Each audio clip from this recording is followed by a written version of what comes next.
Now, you've probably been wondering what's been going on, why there's not been many videos, and why the disclaimers and things like this. Well, I can't say too much, but just before Christmas I received an email from a lawyers in London about some defamatory word I said against one of their clients. I'm not going to say who it was, but it was nothing really. I never even thought anything about it. It was just when I was talking to Stefan here in the shop, we were just talking out loud. I didn't mean anything malice or nothing negative. I didn't say F this company or whatever or anything like that. But apparently they took grievance with it. So I took the video down and I apologise. Gone. Never heard anything else about it yet. So that put a big cloud over my head over Christmas and New Year, and I'm sort of getting pulled out of it. So it's many thanks to Mark and Michelle who assisted me with that conundrum. Apparently they're looking for derogatory words and trigger words using artificial intelligence. So let this be a watchword for you guys who's doing videos and Facebook and things like this. It's 1984 again. It seems like 1984. It was supposed to be a novel, not a handbook. Anyway, so that sort of woke me up a little bit to say that, well, maybe I have to be very careful of what I say and do from now on, which takes the whole fun out of it. It takes all the spirit out of it. But I've got some ideas, and I've got some ideas in the pipeline which I want to do, but I want to do things a little bit better. I don't like putting disclaimers up.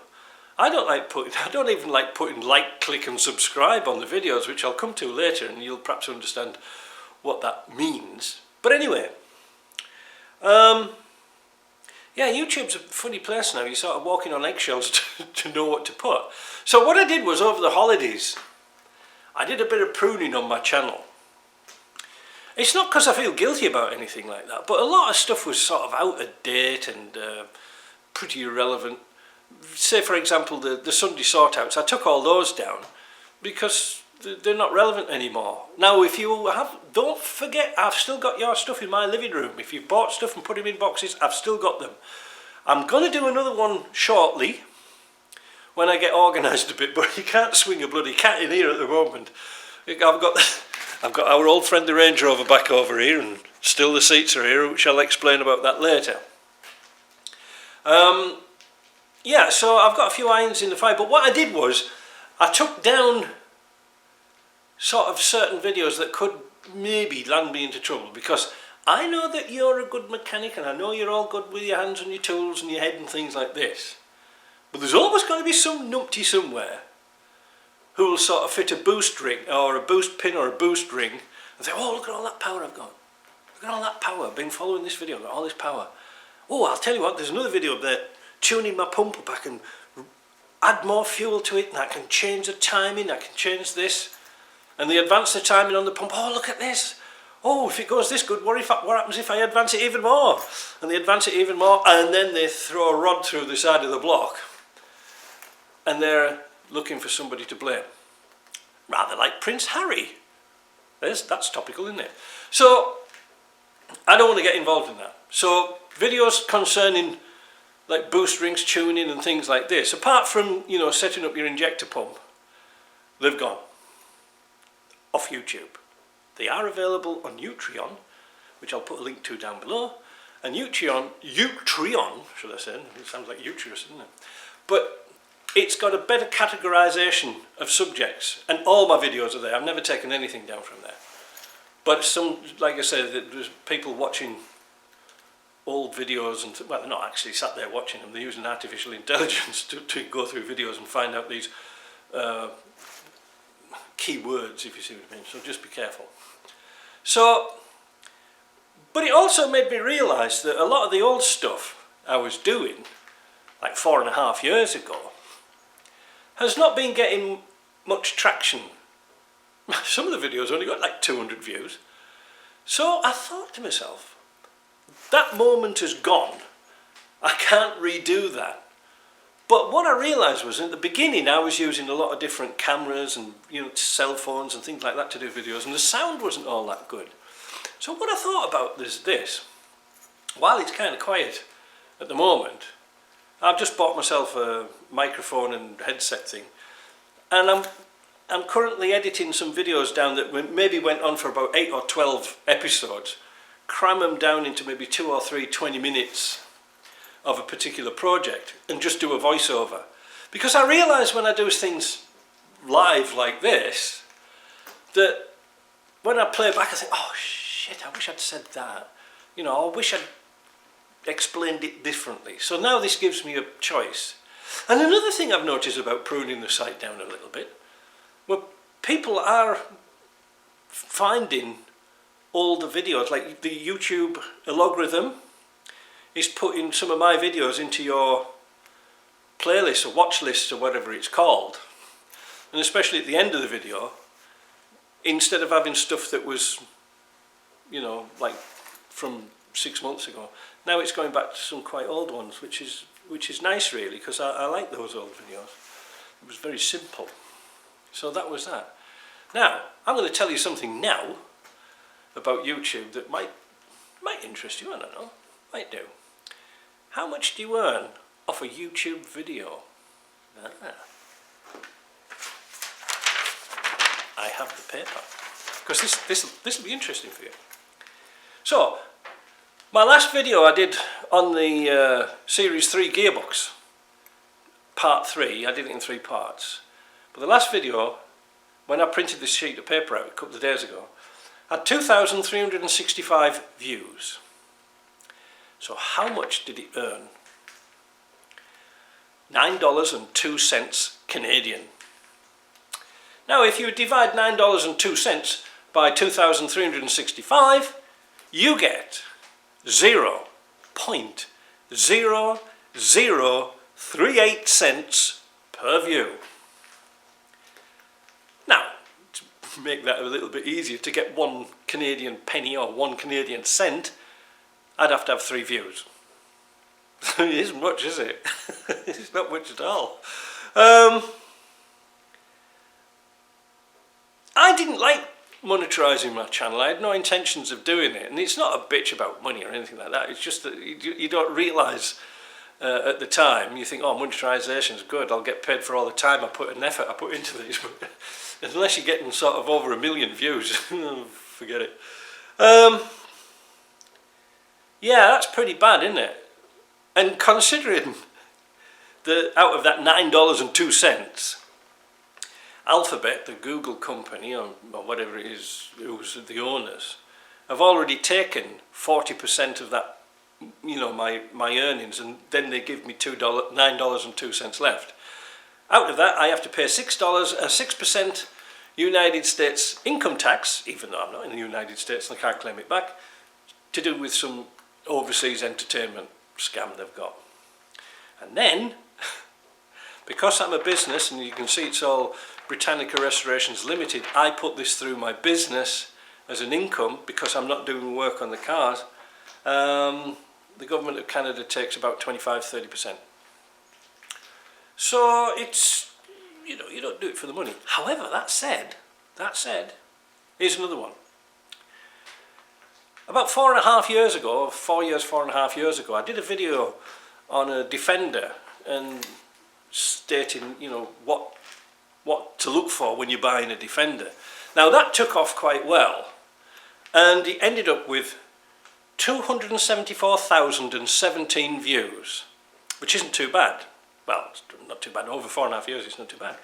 And that made me an income, believe it or not, of $861.27 over 4.5 years. Not every month. Which equates to 0.031 cents. And there's the paper. That's it. Cat's chewed this corner a little bit because he was just doing an audit on it. But that's it. So you don't do it for the money. Oh dear. Anyway, never mind. Less of that bleating about. I thought you might be interested in that because people say, "Well, you do more money, more videos. You must get more money." Like I didn't really want to get monetized either, but I found out that YouTube were putting adverts on my videos even before I was monetized. So why not get my $9.02 out of it? So that was it. So that's not too bad, is it? It's not too bad. I have got some ideas for videos, but at the moment, I'm stuck for parts. I am really absolutely stuck for parts. Perry sent me 3 LT230s to rebuild, 2 of which he wanted some special shafts from Ashcroft's, and they're on back order. So I have to wait to get them in. Now, I can't do anything else without those shafts, if you see what I mean. It's like the output shaft and the intermediate shaft. I've noticed the intermediate shafts are back in stock. So do I split an order up and get so much across here? Well, I can't. It's pointless really, because those shafts are integral to the build. I can't just think, oh, well, I'll put them on later. It doesn't work like that. So that's on hold. The Series 3 gearbox is on hold a little bit. I've made a list of parts that he requires, but he said he was also going to send me the overdrive and the shift levers. Well, they haven't come yet, so I thought, well, if this overdrive comes, I'll pull it to bits and we'll find out exactly what's wrong with it. I've never done an overdrive. I've never stripped an overdrive, and I'll tell you a little tale. I've only ever driven one Series 3 with an overdrive on. I hate them. I'll have nothing to do with them. That car was so bloody noisy you couldn't hear yourself think. It was absolutely abominable noise, and that's why I won't touch them. So we'll get that. We'll try and take it to bits and make it work. But until those parts come, I can't put a comprehensive parts list together for everything, because obviously, where's our parts coming from? Ashcrofts don't do much in the range for series boxes. So some of those parts are going to come from LR Direct for the series box. Actually, I noticed the bearings were in remarkably good condition. So somebody's been in it before, but missed 1 or 2 crucial parts out. Yeah, so those parts will probably come from LR Direct. So until I get an order, complete order together, it's worth it to do it a bulk order, but rather than just doing odds and sods. Now, the Range Rover here, I might as well tell you this while I'm at it, while I'm rambling on. As you can probably see here, I've got the seats in. If you sort of been watching this from a long time, that I had a problem with the seats. When we first got this car, and I'll just fill you in if you don't know, but when we first got this car, it was beige, like a browny beige colour, and the interior and the dash was that hard plastic, and it was like a purpley brown colour. Ooh, it was horrible. The seats were sort of like a chocolatey brown. But the thing was, because it came from Utah and there was no rust, which was a good thing, you could put your hands in the gaps of the seats where they'd all cracked, and so we've had to replace all the rubbers in the seats. Now, because we wanted to change the dash into something a little bit more modern, like the 1995 dash, we bought a white 1995 long wheelbase just across the border in the States. And it had some nice cream seats in it, which are these ones here. Well, not cream really, but they were like really pale, which wasn't a problem. But what we didn't realise at the time is when we saw the photographs of the car, the owner had put bits and pieces on the seats, like starter motors and bits and pieces, and we didn't know what the seat condition was like until we got it here and pulled all the bits off and found out the seats were all ripped and torn. So what we did was we got some leather and had a new base made, and Jim and I fitted it together, and that was good, but the colours didn't match. So we go down this road of dye. We put some dye on it. Well, the customer didn't like it because it was too pale, so we did a darker colour. Well, that wasn't very nice, so we settled on this colour here. This colour's for a Jaguar. It's kind of a nice colour. It goes in pretty well. It looks nice. So I got the back seats in, I got the passenger seat in. Passenger seat came out again when I realised that the wiring harness that I'd made, like down here, was too short. So just let me pause this because I know where there's a switch. I'm going to tell you a story of a switch. Right, back again. The original Range Rover had these type of switches for the seats, and these were bolted to the seat sort of like this. And if anybody's had one of these early 90s Range Rovers, you know these were absolutely hopeless. The little pins inside used to break. They used to get full of muck and rubbish because it's all open, so you know, crisps and coke and coffee and all sorts get spilled and it goes inside. So I didn't like that. And on one of my discos once before, I fitted these that goes in the cubby box off a Disco 2. Now, if you do these, you must grab the wiring harness that's on the back of the original Disco 2, and we had a scrap car, so just cut it off. It was great, fitted great, no problem at all. But I made the wiring harness too short. I didn't realise when the seat was, you know, glided to its fully forward extent, it was pulling on the switch, which wasn't nice, because I didn't realise at the time until the seats were in that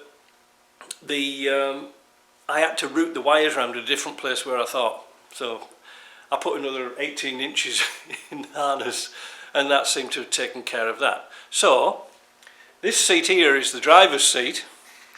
Are you ready for this? So I've been testing it, you know, using a battery. Is this one working? There you go. No problem, eh? Except for the front motor here wasn't working. Now, before I put it in the container, everything was working. We had all these seats working. I tested the switches, everything was great. Brought them out of the container. This one, driver's seat, the very one I wanted so I could drive the car in and out. Well, I don't know what's happened to it, but I don't know if you can see what's happened to the magnet inside. Whether it's had humidity into it, I don't know. You can see that. There, perhaps you can see that better. The bloody magnet's broke. We found one on Rovers North for 120 American dollars. But the ironic thing is, when I did all these seats and I checked them all out and everything was working, before we put them into storage, everything was working fine. So I threw the old seats out with the motors on. In hindsight, I should have kept the motors. But at the end, again, how do you know what's going to go wrong? You don't, do you?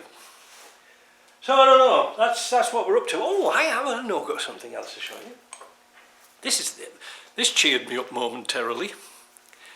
On the series gearboxes, series 2As and 3s, there is this nut here on the main shaft, and everybody says, oh, you just hammer them up. Not really, because when you're hammering on a shaft, you're also hammering on the bearings. And I'll come to this on a video I'm putting together about bearings. So I went to see, I looked online to see if there was a tool available, and indeed there is. But at £79 plus shipping, it was a little bit expensive. So I went to see the old friendly machine shop man JP. Showed him the nut, explained him the problem, and he says, go and get me a socket and I'll machine it for you. We'll make it fit this. He says, as long as the diameter on the outside is the same, we can make it fit. Oh, brilliant. But he said, and this was the interesting thing, get me a chrome socket. Well, I went to Prince's Auto and they didn't have any. Not the size we wanted, but they had a black socket like this. And this is a 30mm internal socket. But it was really hard to machine. But he did it. He machined the nut, he machined the socket, so it fits the nut. That means I can put the torque wrench on it and tighten it down to 100 pounds evenly, without banging and hammering and things like this. And maybe that's one of the failures of why these gearboxes fail and leak. These are kind of hard. And he told me he burnt through 4 cutters cutting the slots in that, so it's going to cost me a bit. But nice thing was, Prince's Auto socket was on special for $4. How was about that then? Now, obviously he's not going to do any more because he's going to be burning through cutters, but it just gives you an idea of what you can actually do, because that's a deep socket, long enough to go over the shaft, and again, it's going to tighten that up nice and evenly. So good old JP. Now he's at the moment, he's sort of up to his eyes, so what he's doing right now is he's got 4 transfer cases that needs rebushing. You know, the steel bush that goes for the intermediate shaft. Now that's easy for me because I can take 4 down. Once he's set up on his milling machine, it's going to be pretty easy for him to do. It's easier than just doing 1 every now and again, but his machine's tied up doing something else, so we have to sort of wait.